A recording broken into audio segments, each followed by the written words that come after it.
The NBA coaching box is looking far more diverse these days. When the season starts next week, there will be the league's first head coach born and raised outside North America, and the first Hispanic-American full-time head coach. And there's a real chance that before long, someone like Becky Hammon could become the first woman to lead an NBA club. In a league where minorities make up the overwhelming majority of stars on the floor, there's still a movement to make those same diverse strides in who is calling the shots on the sideline. The league is starting to move in a direction with the coaches of being more diverse, said Memphis coach J. B. Bickerstaff, whose father also was a head coach in the NBA. And it's just about opportunity, and everybody wants an equal playing field. And I think when you get an equal playing field, people from all backgrounds can rise to the occasion. That's what the Suns believed when they hired Igor Kokoskov, a native of Serbia, and the Charlotte Hornets did when they tabbed James Borrego, the league's first full-time Hispanic coach. Borrego's whose seat on the front row of the Spurs bench was inherited by Hammon after she was promoted by San Antonio coach Greg Popovich after a summer where Hammon was a candidate to take over in Milwaukee. Popovich's team has long been at the forefront of finding talented players in places far outside the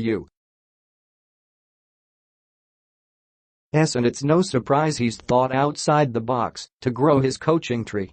Besides employing Borrego and Hammon last season, his top assistant is Italian Eder Messina, and Brett Brown had been coaching for nearly 2 decades in Australia before Popovich hired the current Philadelphia head coach for his staff. It's got nothing to do with quotas or anything like that, just people who are qualified for jobs and getting the opportunity, Popovich said. So, there are no ceilings for anybody based on race, or religion or gender or anything like that.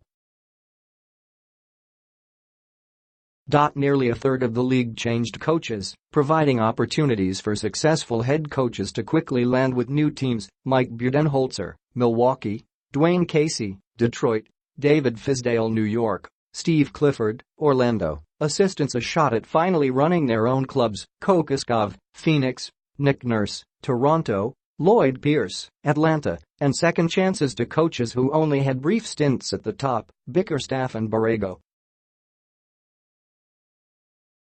Though they come from such varying backgrounds, they are family. Coaches support each other, even while sometimes competing with each other for the same jobs. Fizdale received calls from coaches around the league when he was fired early last season in Memphis, and he made a similar call to Jeff Hornacek when he was let go by the Knicks. Because we're a fraternity, Fizdale said. We really do take pride in that in the NBA, that we look out for each other and stay connected with each other, and when I got fired they all reached out to me the same way.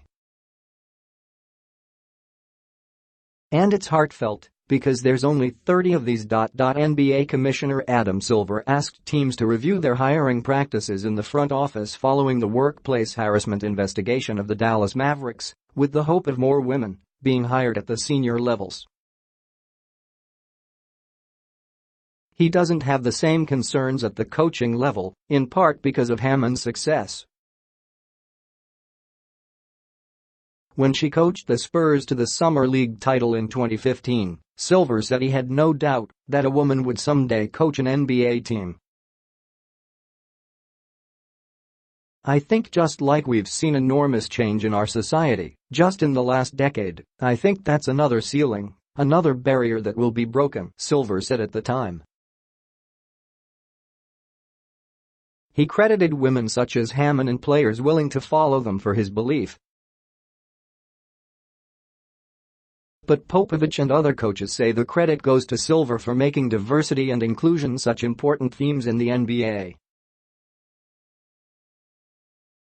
I think our league is probably the most diverse league, whether it's nationality, race, gender, whatever it is, Casey said. I know we have issues as far as things are going on just like corporations in the world, but it starts with Adams' outlook. He really promotes that from a leadership standpoint of diversity, inclusion, the whole 9 yards, but it starts with him. But it started before Silver became commissioner.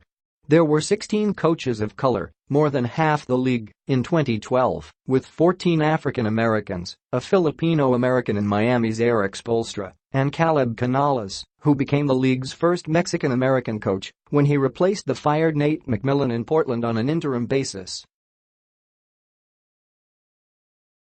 He's now an assistant to Fizdale in New York. Kokoskov was well respected in the coaching ranks by then, having won a title in Detroit during 6 seasons as an assistant and helping the Suns reach the Western Conference Finals in 2010. Perhaps the league wasn't ready then for a European head coach, just as Bickerstaff can remember a time before his father Bernie got his first shot at running a team in the mid-1980s, that there wasn't such of an acceptance of black coaches. No matter what position it is, no matter what field we're in, diversity is a huge part of who we are as America, and there's no better place than the NBA, Bickerstaff said.